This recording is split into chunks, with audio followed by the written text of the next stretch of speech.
Ahora me doy cuenta de que en verdad el Señor envió su ángel para librarme de Herodes.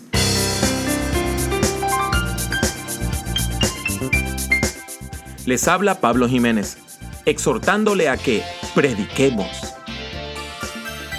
Le doy la bienvenida a este podcast dedicado a la predicación, el liderazgo y la teología pastoral. Esperamos que el tema que tenemos para el día de hoy sea de gran edificación a su vida. Pero antes de comenzar a leerlo, le tengo que dar un trasfondo. Porque cuando usted comienza a leer, dice: por aquel tiempo el rey Herodes echó mano de algunas personas de la iglesia, apresó, maltrató a algunas personas de la iglesia. En griego dice, le hizo cosas malas. No es que Herodes vivió 120 años. Es que en el Nuevo Testamento hay 4 Herodes. Está Herodes el Grande, que era el rey cuando nace Jesús, y ya estaba bastante mayor y él murió poquito después del nacimiento de Jesús. Estaba su hijo, que se llamaba Antipas, que fue nombrado gobernador de Galilea y toma el nombre dinástico de su papá, Herodes. Y entonces este era nieto de Herodes el Grande, se llamaba Herodes Agripa I. El que escucha a Pablo y le dice, por poco me convences a ser cristiano, era Herodes Agripa II, hijo de Herodes Agripa I, y bisnieto de Herodes. Cuando muere Antipas, que era gobernador de Galilea, a este Herodes le dan el reino de Galilea. Todo eso bajo la administración de Calígula. Pero Calígula lo mató el propio servicio secreto romano, que se llamaba la Guardia Pretoriana, porque estaba loco. Entonces los propios guardias de él lo mataron. Y hubo una lucha de poder en la cual Agripa intervino y Claudio viene a ser emperador. Y Claudio lo nombra el rey de Judea. Judea lo que había tenido eran gobernadores militares desde el año 6. Y ahora lo nombra rey de Judea. Y Agripa I tiene un reino que llega desde el Sinaí hasta el Líbano y Siria. Un reino enorme. Y usted dirá, bueno, este señor se crió en Roma, así que era pagano. Pues fíjese que no. Porque los políticos bailan al son que le tocan. Y este señor usaba la religión como un arma política. Y el que tiene oídos para oír, oiga. Entonces se hacía pasar por el más ferviente de los judíos. Y yo le dije que ellos no eran judíos. Entonces él iba a la sinagoga y leía los textos bíblicos que decía que el rey tenía que ser judío. Y los leía y se echaba a llorar y las lágrimas le corrían. Y la gente le decía, muchacho, no te preocupes, si tú eres judío aunque nazca en la luna. Y se echó a los judíos en un bolsillo, usando la religión como un parapeto político. Y aquí que empieza el texto, Hechos 12:1, que Herodes manda a apresar líderes de la iglesia. Y agarra a un muchacho que, de acuerdo a su traducción se llama Jacobo o Santiago, el hermano de Juan, uno de los apóstoles. Y lo manda a pasar por la espada. Lo matan de una estocada de una espada. Es el primer apóstol que muere martirizado. Para que usted vea que la poca vergüenza no es nueva, yo quiero que usted escuche esto. Versículo 1. Por esos mismos días el rey Herodes mandó a prender a algunos miembros de la iglesia para maltratarlos. Le estoy leyendo la Reina Valera contemporánea. Versículo 2. A Jacobo, hermano de Juan, lo mató a filo de espada. Versículo 3. Al ver que esto agradó a los judíos, mandó a prender también a Pedro en la fiesta de los panes sin levadura. ¿Usted vio la poca vergüenza ahí? Primero organiza una represión contra la iglesia. Después manda a matar a uno de los apóstoles. Y como eso le estuvo lindo y bueno, no al pueblo judío, sino a los líderes. Él dice, bueno, si ellos están contentos porque maté a uno de los apóstoles, pues vamos a matar al príncipe de los apóstoles, al primero, a Pedro.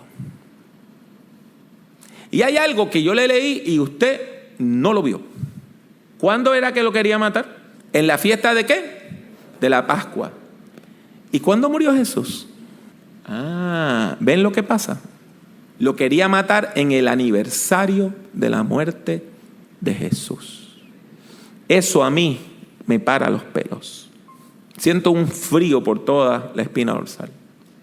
Que una persona pueda utilizar el asesinato como un arma de propaganda política para agenciarse el favor del pueblo. Como si la vida no valiera nada. Como si los seres humanos fuéramos cosas. Pedro entonces es arrestado. Y están esperando la fiesta de la Pascua. Para el día después de la Pascua, asesinarlo.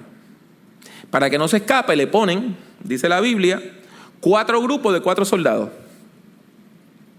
¿Y por qué 4 grupos de 4 soldados? Bueno, cada grupo tenía ciertas horas del día.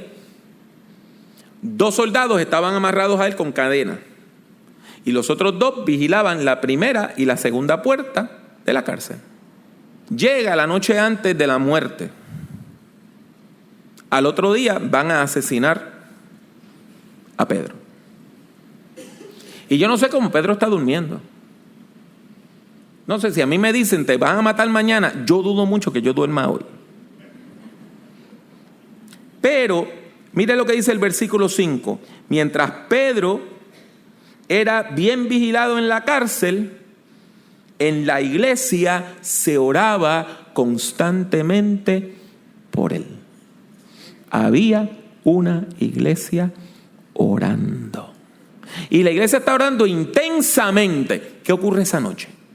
Pedro está dormido y de momentos hay una explosión de luz en su celda. Los soldados no se despiertan. Y él de momento siente, su Biblia dice que lo tocan, en griego dice que le dieron un golpe en un costado. Y se despierta azorado y mira a este muchacho con vestidura resplandeciente y siente que las cadenas que tiene en las manos, plap, plap, se abren. Y los 2 soldados durmiendo. Y este hombre con vestidura resplandeciente le dice, cíñete, que eso quiere decir, amárrate lo que en el mundo antiguo se utilizaba como ropa interior. Amárrate las sandalias para que no te tropieces. Y el manto, con el manto, póntelo alrededor. Y me sigue. La iglesia está orando intensamente. Este es el hombre que caminó con Jesús. Este es el hombre que vio incontables milagros. Este es el hombre que vio a Jesús caminar por las aguas. Este es el hombre que vio la tumba vacía y vio al Cristo resucitado. Y en vez de decir, Dios contestó la oración, dice, oye, pero qué sueño más lindo yo estoy teniendo. Y él piensa que es un sueño, que es una visión. Y el ángel le dice, síganme los buenos. Y Pedro va caminando y él sabe que hay un guardia en el primer portón. Y el guardia no lo ve. Y hay otro guardia en el segundo portón. Y el guardia no lo ve. Y hay un portón de hierro en la cárcel al frente. Y aparece la palabra automático en griego. Porque autos quiere decir mismo en griego. Y por sí mismo, automatiqué, se abrió el portón. Y sale Pedro y cuando está en medio de la calle, el ángel le dice, hasta aquí mis palabras y que el Señor te bendiga. Desaparece el ángel y Pedro dice, bueno, me voy a despertar ahora en mi cama. 3, 2, 1. Y está en la calle. Y ahí es que él dice, ahora me doy cuenta de que en verdad el Señor envió su ángel para librarme de Herodes y de todo lo que el pueblo judío esperaba hacer. Yo no sé si usted se da cuenta de lo que está pasando aquí. Pedro no creía que la oración iba a ser efectiva. La iglesia está orando. Él sabe que Dios es poderoso. Él ha visto incontables milagros y dice, para mí no hay un milagro. A mí me van a matar. Y aun cuando está viviendo el milagro, dice, esto no me está pasando a mí. Esto es un sueño. Y si ese es el príncipe de los apóstoles, el que usted y yo dudemos, como que no es nada, ¿verdad? Y aquí es que yo le voy a hacer por primera vez en esta mañana la siguiente pregunta. Cuando usted y yo oramos, ¿creemos que va a pasar algo? o estamos sencillamente tomando una tarjeta y ponchando un reloj? O creemos esto, o esto es un show. Esto es un espectáculo religioso. Y venimos a la iglesia a divertirnos, o creemos que Dios tiene poder. Pero mire, lo peor no ha pasado. Si usted sigue leyendo el texto, Pedro, cuando se da cuenta que de verdad está libre, dice: me tengo que esconder de estos militares, porque cuando esta gente se dé cuenta que yo no estoy, me van a ir a buscar. Y él sabía que había una vigilia, que la iglesia estaba orando en casa de la mamá de Juan Marcos, el que se entiende que escribió el Evangelio según San Marcos, que fue ayudante de Pablo y después fue ayudante de Pedro, y se supone que entendemos que escribió el Evangelio. Y él llega a casa de esta señora que se llamaba María, que era la mamá de Juan Marcos, y escucha a la iglesia orando. Mire, ¿quiénes están ahí? Es la iglesia en Jerusalén. Ahí están los apóstoles. Ahí está la gente que conoció a Jesús. Y están orando: Señor, libera a Pedro. Señor, libera a Pedro. Señor, ciega a esos guardias, que no lo vean. Señor, rompe las cadenas. Y él toca. Y la muchacha de servicio, dice una muchacha, pero en sí era la sirvienta, era la muchacha de servicio, que se llamaba Rode. Rode en griego quiere decir rosa. Así que sale Rosita. ¿Quién anda ahí? Recuerde, la iglesia está bajo persecución. Pueden ser militares que vienen a matar. Es Pedro. Ábreme la puerta. Y la muchacha le da una alegría, para decirlo en puertorriqueño, una contentura, que no abre la puerta. Y sale corriendo a la sala donde están orando, la gente arrodillada: Señor, libera a Pedro. Señor, ciega a esos guardias. Señor, rompe las cadenas. Hermano, ¿por qué tú estás interrumpiendo el culto de oración, muchacha? Pedro está a la puerta. ¿Y sabe lo que le dicen? Maine, en griego: estás loca. No, Pedro está a la puerta. Chicas, si se murió, a ese lo mataron. Si lo viste, es el espanto, el espíritu, es un ángel. A Pedro lo mataron. ¿Está bien? Vamos a seguir orando. Señor, libera a Pedro. Señor, que los guardias no lo vean salir. Señor, rompe las cadenas. Que Pedro está a la puerta. Chica, te dije que no. Si ese lo mataron. Si lo que viste, si viste algo, fue un espanto. O sea, que la iglesia primitiva, los meros, para decirlo en el lenguaje de Lares, los Wilson, Willie May. Y si usted no me entendió, pregúntele a su abuelito. No creían que Dios iba a contestar la oración que motivó la vigilia.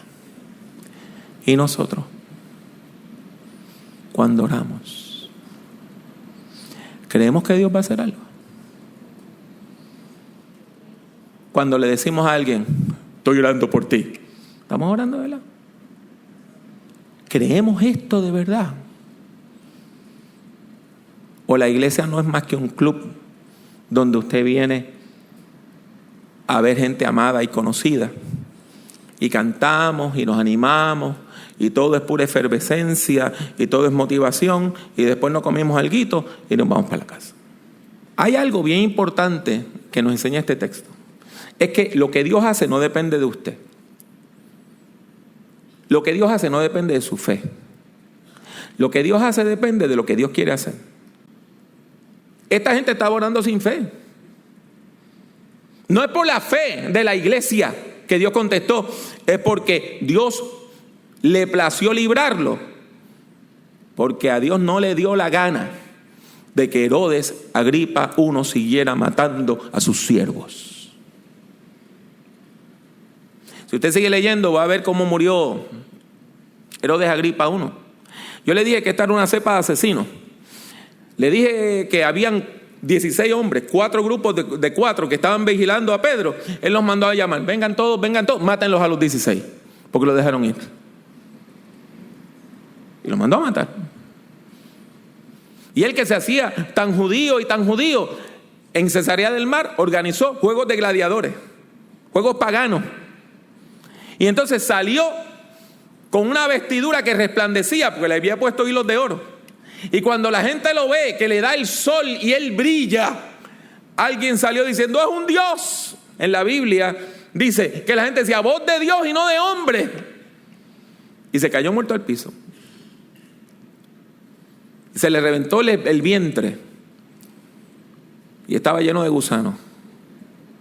Estaba podrido por dentro. Así terminó Herodes Agripa I. La iglesia estaba orando sin esperar respuesta. Pedro sabía que la iglesia estaba orando y no estaba esperando respuesta. Pero a Dios le plugo. Dios tuvo complacencia en decir, mi siervo va a vivir. Yo no me crié en la iglesia. Y cuando la gente hablaba de orar, para mí es que le estaban hablando al aire. Yo no creía en nada de eso. Mi mamá murió, yo no creía en la oración. Pero Dios estaba haciendo cosas que yo no sabía. Mi mamá me había puesto en la Academia de Discípulos de Cristo de Bayamón, porque aunque ella ya no estaba en la fe, ella estaba apartada, como decimos nosotros los evangélicos, quería que yo tuviera una base cristiana. Y yo no sé, parece que algo hizo, porque yo oí incontables sermones de este muchacho que predicaba bien, ¿cómo se llamaba él? Florentino Santana, que todos los jueves decía, mis queridos hermanos, y ahí nos predicaba en la capilla. Mi tía enseñaba en la academia y pues nosotros estábamos en la prángana.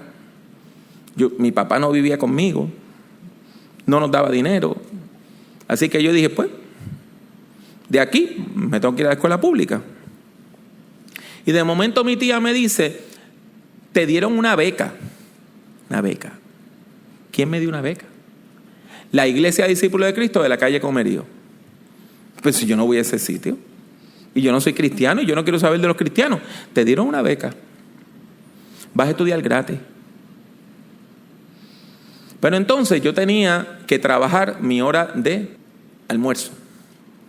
Pues un día la situación en la oficina estaba bastante cómoda y me dice, ¿te puedes ir?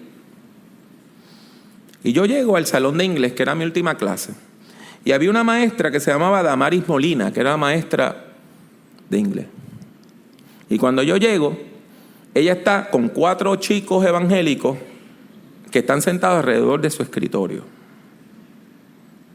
Y yo llego a hablar con alguien y digo bien duro que hay mucho hipócrita en este país. Y uno de los muchachos se levanta y dice, ¿qué tú dijiste? Dilo de nuevo, dínoslo a nosotros. Y yo me paro frente a la maestra y a los 4 y digo, que muchos hipócritas hay en este país. Y Mrs. Molina saca la mano, le dice a los otros, denme la mano. Y los 5 se agarran la mano. Y dice, vamos a hacer un pacto de oración para orar para que él se convierta. Yo me estuve riendo como 2 días. Yo convertirme. Yo meterme evangélico. Yo meterme a la religión. No, si el sueño mío era ser un músico alcohólico. O sea, ser un alcohólico que fuera músico. Ese era mi sueño. Ya lo de alcohólico lo tenía, lo de músico venía. Y yo no creí nada de eso. No pasaron 30 días y yo estaba en el altar de la Iglesia Cristiana Discípulos de Cristo dándole mi vida a Jesucristo.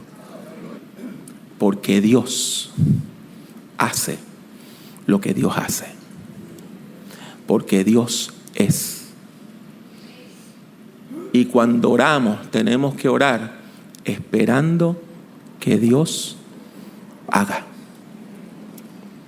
3 años después,